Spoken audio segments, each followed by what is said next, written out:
I don't think this marriage is working, my wife said. Okay, deal. I nodded. Then she separated, filed divorce papers, and started dating someone better. Her medical bills included. That was a moment of doubt. But even moments have consequences. Daniel Carter sat across from his wife at the small oak dining table they had shared for nearly 10 years. A cold December wind howled outside the window, rattling the panes. But the chill inside the room had nothing to do with the weather.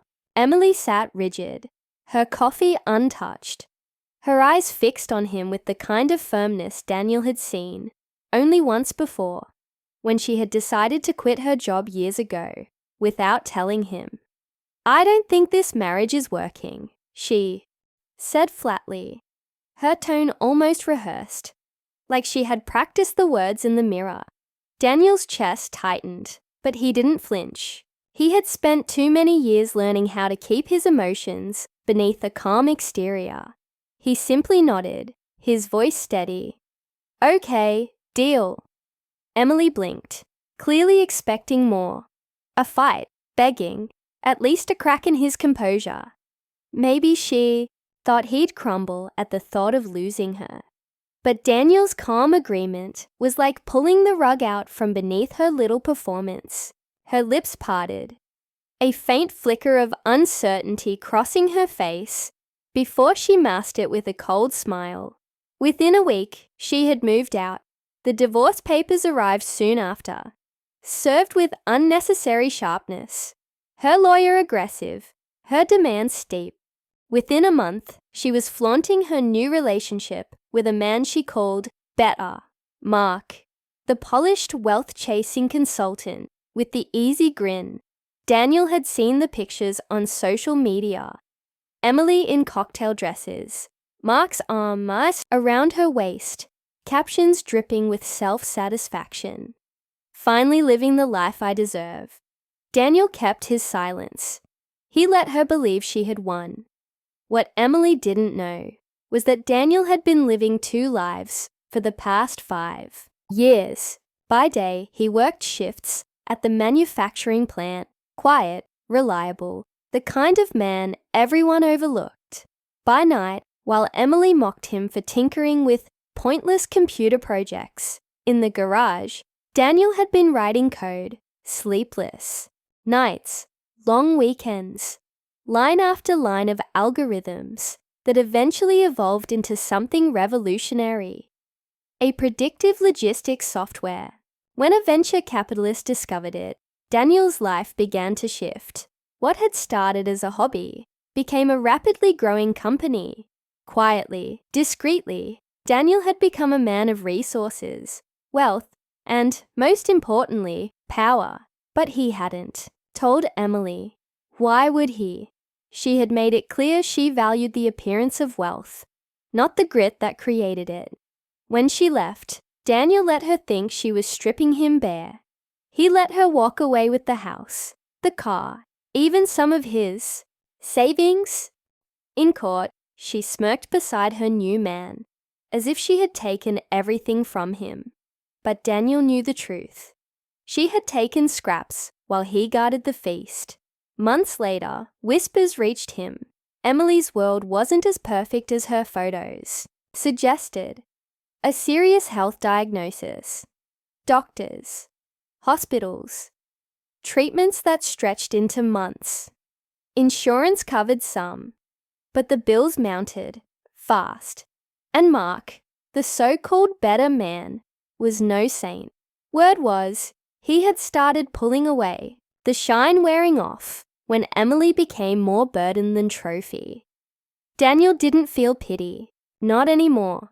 He felt something sharper, colder, a perfect opportunity wrapped in fate. Through a shell company, Daniel began purchasing medical debt portfolios, something wealthy investors did all the time, scooping up unpaid debts at a fraction of their value. He made sure Emily's name landed on his desk. Within weeks, he controlled every cent of what she owed. And now, Daniel wasn't just her ex-husband. He was the man who held her financial life in his hand. On a grey February morning, Emily pulled an envelope from her mailbox. No return address, only the bold black letters. Titan Recovery Solutions.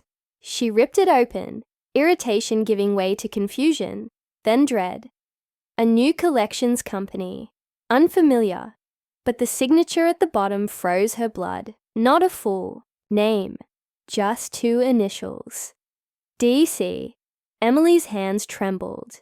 For the first time since walking out of that dining room, the ground beneath her feet felt like it was cracking open. And she had no idea just how deep the abyss went, or how carefully. Daniel had been digging it for her. The reunion came not in a courtroom, but in the sterile brightness of a hospital corridor.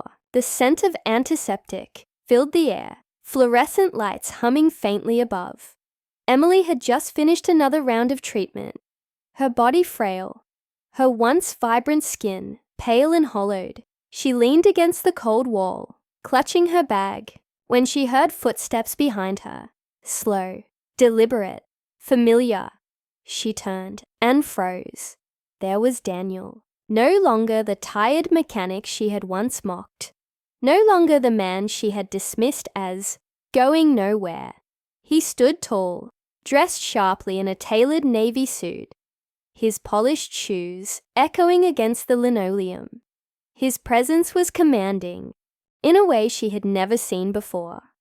Her heart dropped. "Daniel," she whispered, her voice hoarse from both treatment and shock. He smiled faintly, not warmly, not cruelly, but with a calmness that unnerved her. "Emily, how are you feeling?" Her pride flared, even as fear curled in her stomach. "Why are you here? You don't belong here." "Actually," he said, his eyes steady, unblinking, "I do. I own this wing. Well, technically, the company I invested in does. But everything you're using, the chair you sit in, the medicine coursing through your veins, even the bed you lie in, I had a hand in providing it." Her face went pale. "You... what?" Daniel leaned closer, his voice dropping, sharp as glass. "I own your debt. Every bill you've ignored, every payment you've missed, every dollar you owe. It's all mine now. You left me for someone better. And now, Emily, I am the only person standing between you and financial ruin." Her breath caught. The confidence that had carried her through their separation, through flaunting her new life, was gone. In its place was raw, trembling fear. "What do you want from me?" she whispered, voice shaking. Daniel studied her, his gaze cold but steady. This was the woman who once called him a fool for dreaming, who laughed at his late nights in the garage, who sneered as she signed divorce papers and strutted away.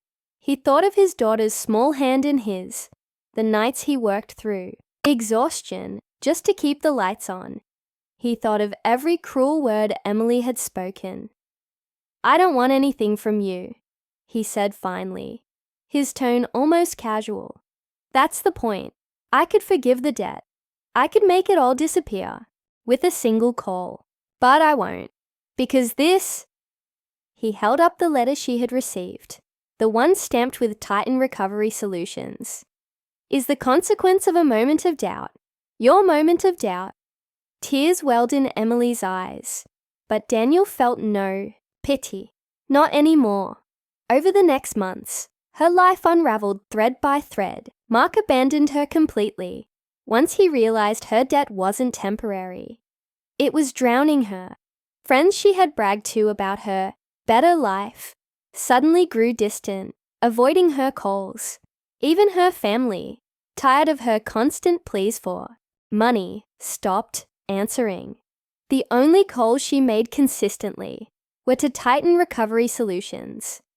Each time, her voice broke as she begged for leniency, and each time, Daniel's employees gave the same answer.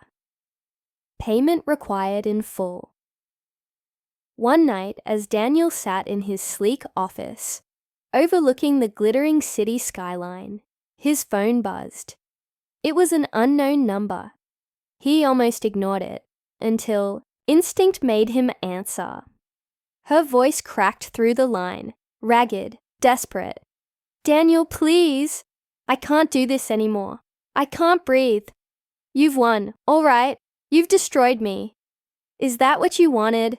Daniel closed his eyes. For the briefest moment, he remembered the woman he had once loved, the sound of her laughter in younger, brighter days. But then came the memory of her smirk as she filed for divorce, the cold words she had spat. "I've found someone better." His voice was calm, final. "No, Emily. I didn't destroy you. You destroyed yourself. I just held up the mirror." The line went silent. Weeks later, Daniel read in the local paper that Emily had declared bankruptcy. She had lost everything. The house, the car, even the friends who once adored her. The same article praised Daniel Carter as one of the city's rising entrepreneurs, the man behind Titan Recovery Solutions, and a growing empire. On Christmas Eve, as snow drifted gently past his window, Daniel poured himself a glass of whiskey. His daughter sat by the fire, her laughter ringing through the room like a bell, her cheeks flushed with warmth. The glow of the fire danced against the walls of the new home he had built, one filled not with regret, but with peace. Emily's moment of doubt had turned into her lifelong consequence. And Daniel Carter, once dismissed, mocked, and discarded, was the man who made sure she never forgot it.